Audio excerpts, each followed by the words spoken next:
যেদিনকার ticket না পাইলাম ওই দিন আসলে আমি খুব অসুস্থ হয়ে গেছিলাম। এতদিন আমি দলের নিয়ে কষ্ট করে আজকে আমি টিকিট পাইলাম না। কংগ্রেসের টিকিট যদি জপা পাগলিও পায় তাও কিন্তু আমাদের মানুষের জপা পাগলিকে ভোট দিব। আবেগের কোনো মূল্য নাই।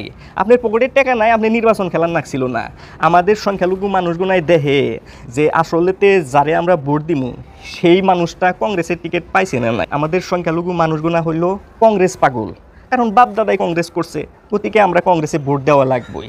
সে যতই গুন্ডাই হোক, ডাহাইতি হোক, চোরি হোক, বদমাইশি হোক, লুচ্চাই হোক, তারে আমরা ভোট দিব।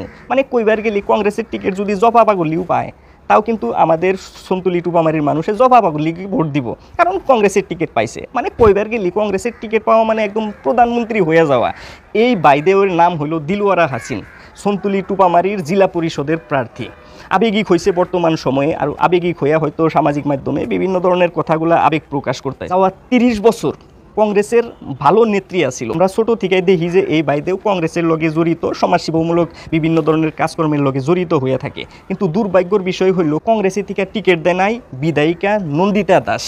আপনারা দেখতেছেন এই যে আমাদের সমাজকর্মী, এটা হলো আমাদের হেরম সমাজকর্মী, যাওয়া 10 বছরে যেটা কাম করছে, মানে আপনারা দেখেন একটু আমাদের কাজকর্ম নমুনা, এই বাইদের কাজকর্ম নমুনা, অনেক উন্নয়নমূলক কাজ করছে। আর যার কারণে আমি একবার দাবড়াইছিলাম প্রশ্ন করিব পারিম, প্রশ্ন নলিব করিব, মই কাঠগড়াত নাই, নো নো নো, মই কাঠগড়াত নাই, মই প্রতিনিধি হয়, নলিব নলিব নলিব। মানে আমার এইখন ঠাই আজিলৈকে আমার নদীত পানী নাই, কিন্তু আপুনি যদি যা আমার লগত রাস্তাত পানী পাব। কিন্তু আমার এতিয়ালৈকে কাটাখাল নদীত পানীয়ে নাই বুলি কিমান মান পানী, কিন্তু আমার রাস্তাতে ইমান মান পানী এতিয়ালৈকে আছে। 15 লাখ টাকার বিনিময়ে বেলেগ একজনে হয়তো টিকিট দেওয়া বলে অভিযোগ উঠছে বর্তমান সময়ে। এখন কথা হইল সন্তুলি টুপামারির রাইজে বিচার বিবেচনা করব যে আসলে কারে ভোট প্রদান করা উচিত। একজন ব্যক্তি 15 লাখ টাকা খরচ করে যদি টিকিট আনে, সেইজন ব্যক্তি আরও 15 লাখ টাকা খরচ করে নির্বাচন খেলা লাগবে, মুঠতে 30 লাখ টাকা। আর সেই 30 লাখ টাকা সে কিবা করে উঠাইব, আপনারা নিশ্চয় একবার বিচার বিবেচনা করবেন। যেদিনকার টিকিট না পাইলাম ওই দিন আসলে আমি খুব অসুস্থ হয়ে গেছিলাম।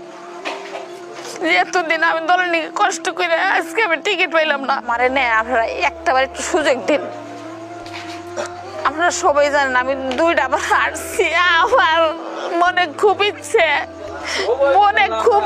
আমি একটাবার আমি সুযোগ নেই, আমি জানি রাইজের সেবা করা হারি, আমার খুব ইচ্ছে।